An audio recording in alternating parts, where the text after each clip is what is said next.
Good morning and welcome back to the Strattycast. I'm Brian Murphy, your host for the day. And today we're heading for Sheffield United away, trip to Bramall Lane. It's about 5 o'clock in the morning. We're at Shannon Airport. Probably the easiest airport in Ireland to fly through. It serves the Munster area. Security is easy. The bar is easy to get to. Mostly serves American flights. Rarely suits going to matches, but for this one, luckily enough it does. We're just off the back of the international break. I took a break myself for that one. For anyone that has been keeping a track of me on Twitter, I've spent the last week and a half or 2 weeks whinging mostly about hospital food in University Hospital Limerick and the fantastic health services that Ireland has supplied us. But we're back in action again, alive and kicking and ready to go. Eric Ten Hag's men have been on a break themselves on international duty. Most came through unscathed, bar Casemiro, who's after picking up a knock, and he's going to miss today's game at least. I think he's still back in Brazil recovering from a minor knock, but Ten Hag doesn't think it's going to be too bad, hopefully. We see the return of Sergio Reguilon to the side. Rafael Varane's back. Good to start seeing a few players come back from injury. We've been lacking in the defensive side of things for quite a while now. Bit of an injury crisis since the start of the season, which hasn't made Ten Hag's life any easier. Hasn't really given him a chance to get a solid back four going. Andre Onana struggled in goals. He hasn't got used to a regular four-man defence in front of him to kind of gel and start to get a bit of cohesion going between them. So it's been topsy-turvy at the back. Midfield has been a bit up and down, and going forward we haven't exactly been illustrious either, but Rasmus Højlund is starting to show what he's capable of. Really, really promising young lad. I hope to see him start again tonight. I expect he will. Really looking forward to see what he brings to the side going forward. Anthony's back in contention again after his little hiatus. Statement FC were dropping statements weekly. He was just another victim of another statement. But luckily it seems to have all cleared up. And from media reports, it looks like charges have been dropped, or at least they're not being investigated as intrinsically as they were one time. So good to see him back in the side again, give us a bit of option on the right hand side again. Hopefully Bruno Fernandes doesn't get perennially stuck in the right wing, where I find that he just drifts out of games out there. It's a horrible spot to put him. He's our number 10. He's the main man. Keep him involved. So I'm joined today, another Limerick man, Darragh O'Connor, season ticket holder, local man to myself and a good friend of mine. He's coming along for the trip, and I don't know, is it a case of the blind leading the blind or what, but 5 a.m ish, and I'm having a cup of tea. Darragh's sinking pints already in the airport. This day is getting off to a good start. Darragh, what do you reckon? What are we feeling about the last couple of weeks? It's been a pretty shit start to the season for the Reds. Hi Brian, how's things? It has been the best start that we've hoped for anyway. Come into the season like the last, kind of been think we'd be up at the top, challenging maybe, giving City and Arsenal a bit of a run for their money, but it just hasn't worked out that way at all. It just looks like we're stuck in that middle ground again. Just can't get into a flow, can't get into a rhythm. Injuries on top of scandals and statements, as you said, just keep on popping out of the woodwork. So look, the international break might have come at the wrong time for us. We got that 2 injury time goals against Brentford.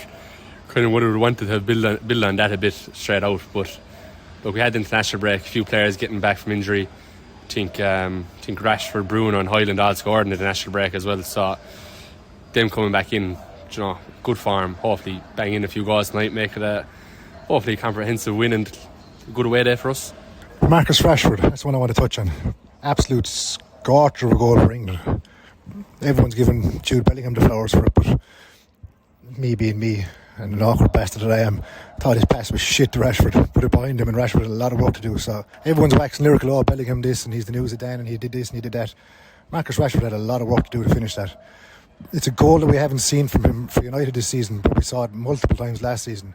People are saying, or suggesting, that he's been confused in the orders of pass to Højlund, which is hindering himself. Now look, we're not blind, he runs down blind alleyways a lot of the time and he does get caught with the ball at his feet.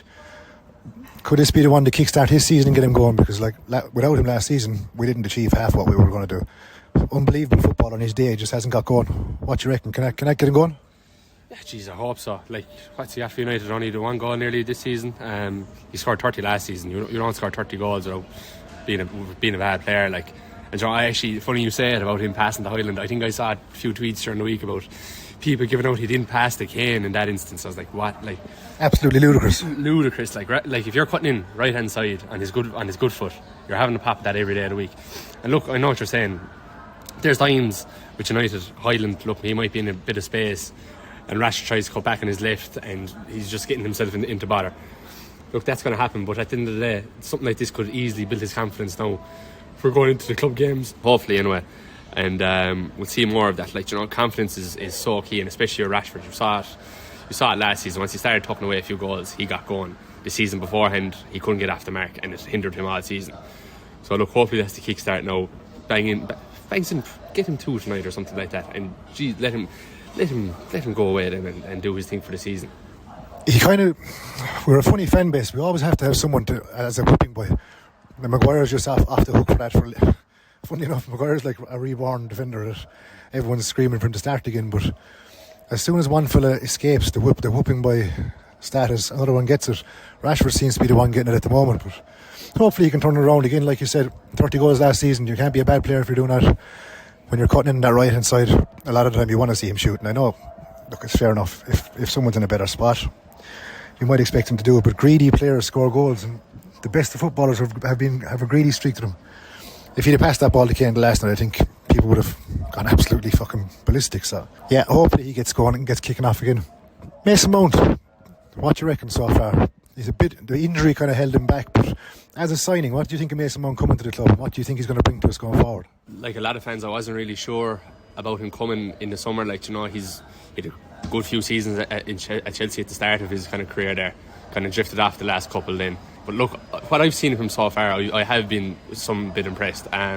He's had a kind of a rocky start. You know, he played the first game or two, wasn't great, got injured then, and he was kind of coming back into a side that wasn't in great form. But I think he's been picking up spaces. He's been picking up good spaces. Like, you know, he's just not getting the ball in time, and just we're not fluid at the moment. So it's going to be difficult for him. But like you see, like Tuchel rated him as one of the best players he's seen. Like, you know, Tuchel's a good manager. You know, you're not a bad player if someone like that is saying that about you. I think he might come good. Hopefully he does. But we need to start seeing him kind of chip in with a few assists and goals here and there. Like, it's not, when you're playing for Man United, it's not good enough to just be a bystander in this team. So he just needs to start chipping in a bit. But I'm hoping he'll come good. I do have a bit of faith in him. I'm not going to write him off completely like some others have already. I think he's probably suffering from the fact that, like you said, the entire side isn't playing well at the moment. He's come into a side that's nowhere near settled, struggling to get good performances out, scoring goals and getting caught straight back within seconds and minutes. We're getting pinned back straight away, go up 1-0, back to 1-1. A misfiring side is never easy for a new signing to come in and try and stamp his authority in the game. Like, Mason Mount's a talented footballer, played absolutely phenomenal for Chelsea for a long time, and then again, similar to he has now, Chelsea fell to shit. People are saying he's not that good, but no one was good for Chelsea last season. Chelsea were embarrassing at times. So he's coming off the back of that into a side where he would have expected us, based on last season, to be a lot more solid than we are. I kind of feel sorry for him a little bit.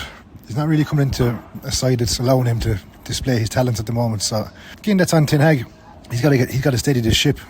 And as we were saying in the car on the way up, he's not free of criticism either. Eric has made a couple of interesting decisions in this season so far, and tactically wise, he's been caught out a couple of times, I think. But as much as it's a learning curve for Mason Mount, I'm sure Ten Hag is learning that the pressures at Manchester United, they exist every single game.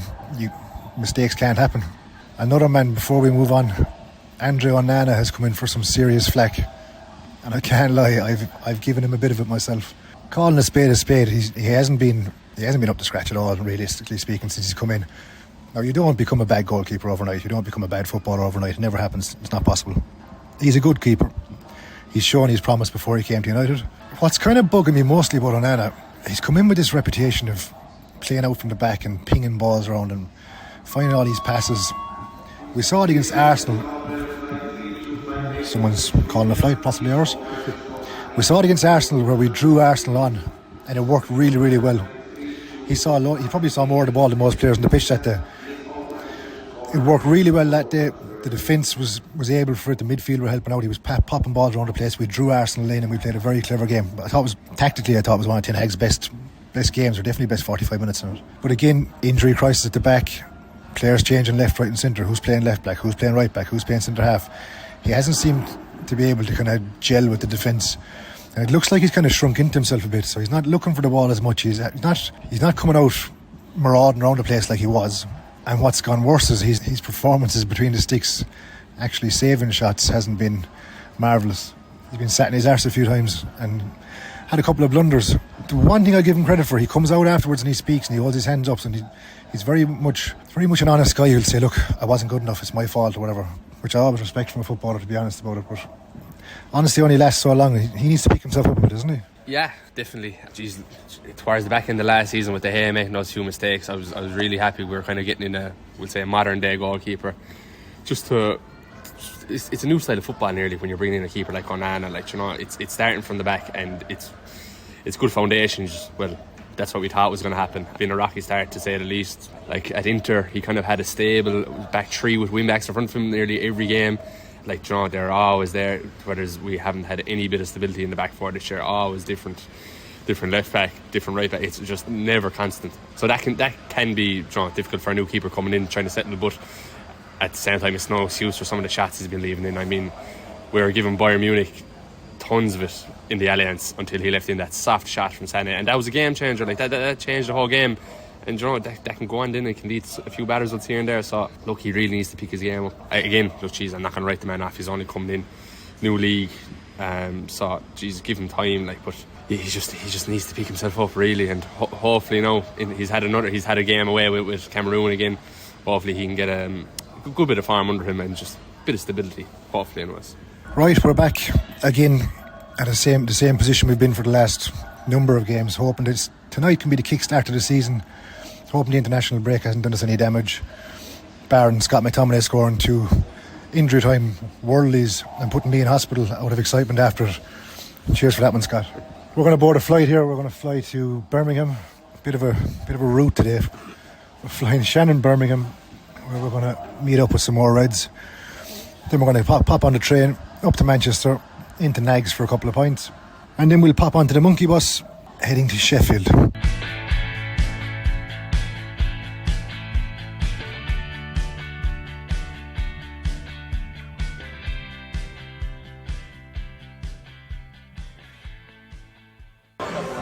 We continue our day in the most beautiful bar in Manchester, Wave Bar, underneath the Britannia Hotel. A regular haunt for Irish Reds coming over. Not the fanciest hotel in the world, to be fair, to put it lightly. Some of us love Sasha, some of us love the Britannia. I'm joined by the Bradfather himself, Paulie, good mate of mine from Dublin.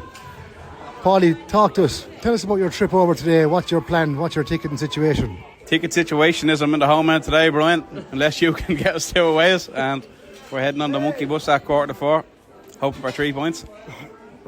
Right, flew over from Dublin today, yourself and your mate, heading to the home end. Man has to do what a man has to do. What are we thinking? How's this game going to go? I'm thinking 2-0 United.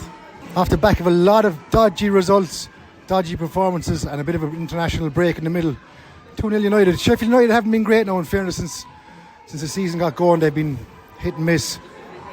Do you reckon this could be the game that gives us a start? Like, to be fair, Paddy, we've been looking for a game to kick-start the season all season. Every game is a false dawn. This could be the game to start it. This could be the game to start it. Yeah. Is this the one that gets us going? I think it is. I think after Rashford and Bruno having good games international during the week, they could kick on today, and today could be where they...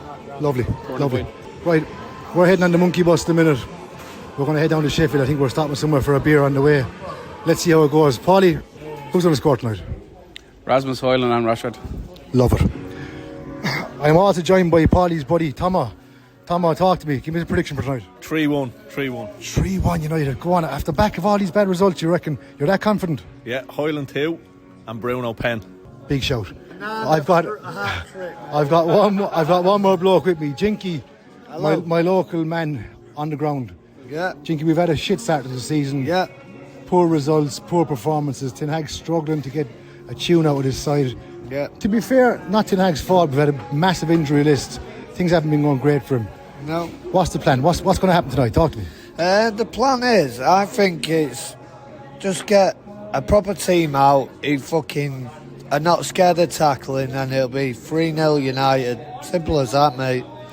Jinky, we've been soft. We've been soft at the core all season so far. We've scored and we've conceded very quickly afterwards. We haven't shown any real strength, or we haven't really shown any parabolics, to be fair about it. The international break, I don't know if it came at the right time or the wrong time. We got a good result after a very poor performance. McTominay got us out of his shit. Do Do you reckon tonight could be the one that gets us going? Fucking definitely. We're United. We'll bounce. We're going to move on now. It's going to be 3-1 or 3-0 United. Definitely. I reckon. I really think our new forward's going to bag a brace tonight. So he looks good, and he's a young lad. He's after taking on massive pressure on his shoulders. For a kid that age to come to United to become the main man, it's a big move, and I respect him for it, because for that young lad, he's coming over to Manchester, massive expectation on his shoulders. Fucking fair play to the kid. You reckon he's going to do it? Of course. You seen how strong he is? Defenders are scared of him already. We saw it in his debut. He came on and he absolutely bullied the Arsenal defence.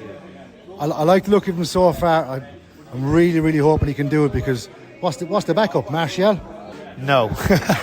Simple as that. Right, Jinky, we're going to hop on the bus. We're heading to Sheffield. Off we pop. Let's go. Come on, Reds. So we're on the monkey bus. We're heading down to Sheffield.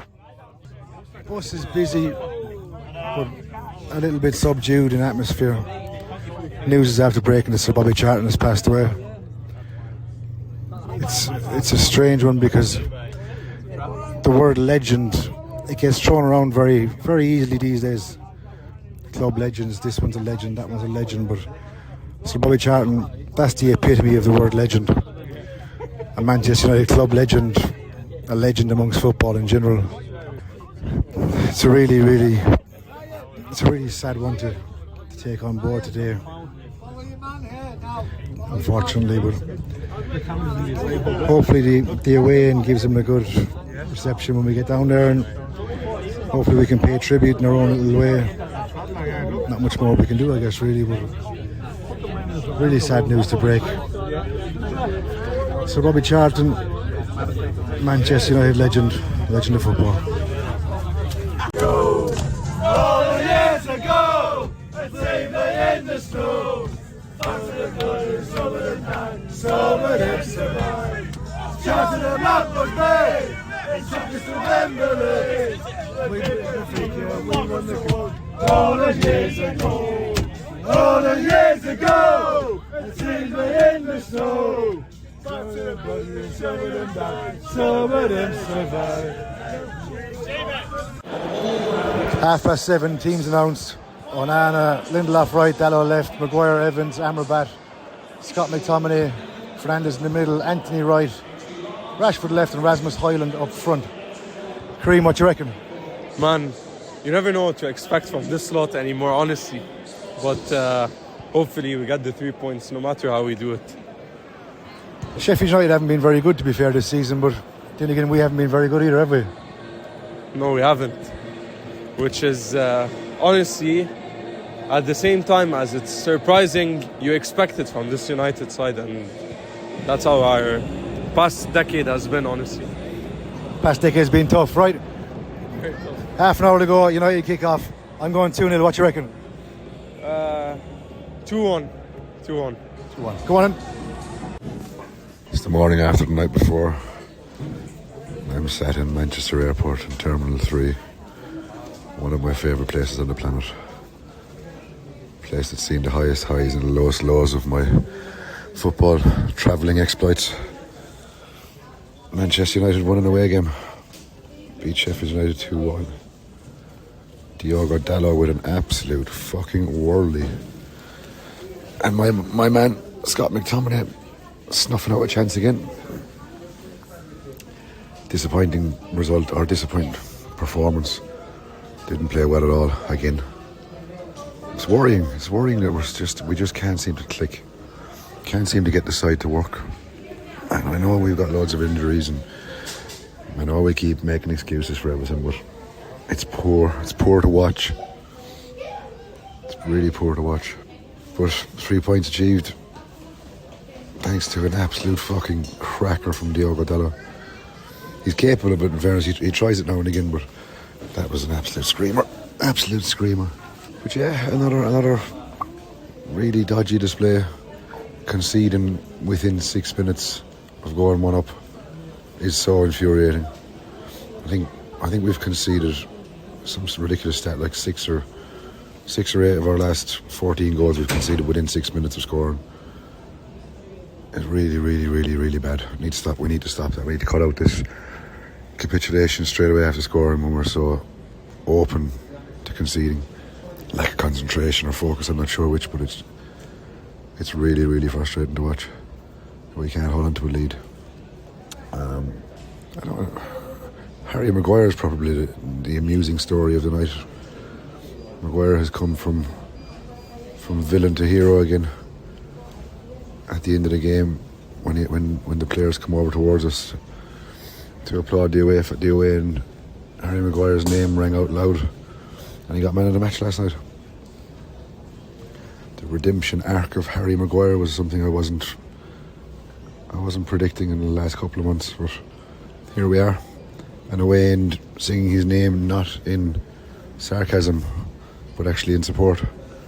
So that'll be good to see for Harry with his exceptional win rate.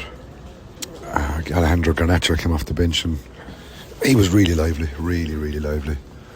Love watching that kid play football. So direct and so quick. Outside of him, I thought Anthony was poor last night. Didn't think he offered a whole pile. Bruno was trying, but he wasn't really on it either, I don't think, to be fair. Hoyland didn't really have much to feed off of.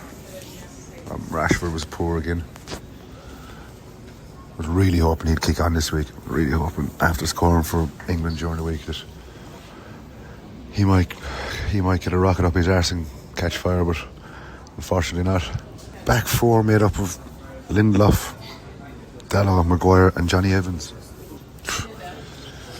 Yeah, it's not really a back four, I guess, that would inspire the utmost of confidence in anybody. Especially considering, for some reason, Ten Hag seemed to deploy Victor Lindelof in a kind of a Pirlo-esque free roll last night, much to the bemusement of the away end. Numerous times I caught people saying, "What the fuck is Lindelof doing? And what's he doing over there? Why is he over there? Why is he down this side?" But it looked like Victor was just doing his own thing last night and enjoying himself. So, strange tactic. Sheffield actually, Bramall Lane was a strange one last night. Numerous pitch invaders, which is kind of weird. It's not really something you see that much of anymore, but yeah, numerous pitch invaders. One older, follically challenged man replicating a dive that he thought Garnacho did and wanted to square up to Garnacho. Pretty embarrassing, that one. Someone come and collect your dad. A couple of guys got on the pitch, getting selfies and taking pictures or whatever they were doing with players. Stewards didn't seem to be too arsed, to be fair, which was kind of weird, but usually they get chased down and fucking ripped out of the place. But yeah, no, that was a good trip. It's a good weekend. A lot of travelling this one. Flying into Belfast, up to Manchester to Sheffield, back to Manchester, back to Shannon, on very little sleep and copious amounts of alcohol. British Airways flights BA1383 to London Heathrow. This is the final call for passenger Gordon to go for immediate boarding to gate 142. That's passenger Gordon, who's after missing her flight, I guess. So yeah, it was a good trip all round. Monkey bus was interesting. That was my debut on the monkey bus. I haven't been on that supporters coach before, but really good bunch of lads. Good crack on there. Noisy, boisterous.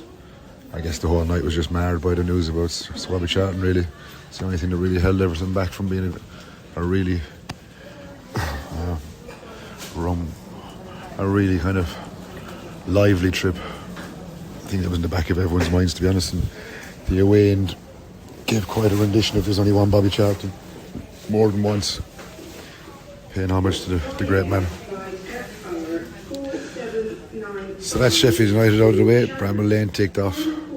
Time for me to fly back to Ireland and regroup. Copenhagen on Tuesday, which I'm not making over for that one. So by the time I actually put in a shift at work for a couple of days. And we'll be back over and on my travels again for Manchester Derby, which is a game that I'm sure we all have in the back of our mind and we're all a little bit apprehensive about, but I'll be joined by Dale O'Donnell again on that one. So until then, I hope you've enjoyed this little bonus episode as I was on the travels around the UK again.